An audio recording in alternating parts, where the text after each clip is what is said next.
నకరేకల్ నియోజకవర్గం పరిధిలోని రామన్నపేట మండల కేంద్రంలో జరిగిన బీఆర్ఎస్ ఆత్మీయ సమ్మేళనంలో మంత్రి జగదీష్ రెడ్డి పాల్గొన్నారు.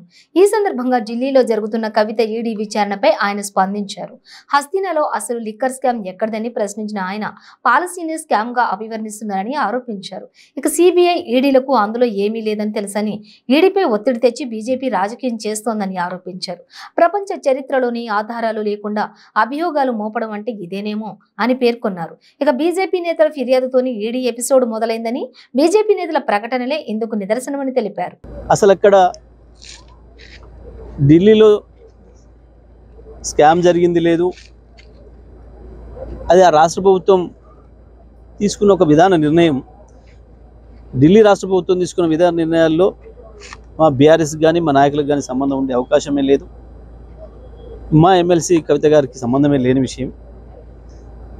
కేవలం ఒక బీజేపీ ఎంపీ ఒక కథ అల్లి ఒక ఆరోపణ చేస్తే టీఆర్ఎస్ పైన, బీఆర్ఎస్ పైన, మా నాయకుల పైన, అక్కడ ఢిల్లీ ఆ ప్రభుత్వంలో ఉండే పెద్దల పైన, దాన్ని తీసుకొని సిబిఐ ఒక ఫాల్స్ కేసును నిర్మాణం చేసి సిబిఐ వల్ల చేతగాక, ఐటీతోని చేతగాక ఈడీని ముందుకు పెట్టి ఒక శిఖండిలాగా ఈడీ ద్వారా బీజేపీ నాయకులు అనుకున్న ఆటలన్నింటినీ కూడా సాగించుకుంటున్నారు. అనేక విషయాల్ని బీజేపీ నాయకులు మాట్లాడిన తర్వాత సిబిఐ కానీ ఈడీ కానీ ముందుకు తీసుకొచ్చి వాటిని సాక్ష్యాలుగా పెట్టి బీజేపీ నాయకుల ఆరోపణలనే ఆధారంగా తీసుకొని చేస్తున్నారని చెప్పడానికి అనేక ఉదాహరణలు ఉన్నాయి.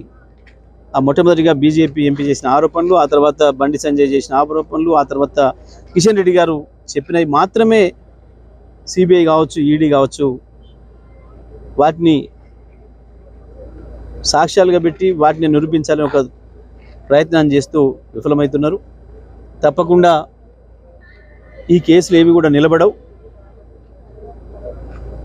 ప్రజల ముందు మా వాళ్ళు నిర్దోషులుగా తేల్తారు.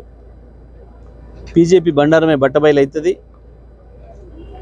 తప్పకుండా మేము న్యాయస్థానాల ద్వారా ఎదుర్కొంటాం. ప్రజాక్షేత్రంలో బీజేపీని ఎండగడతాం.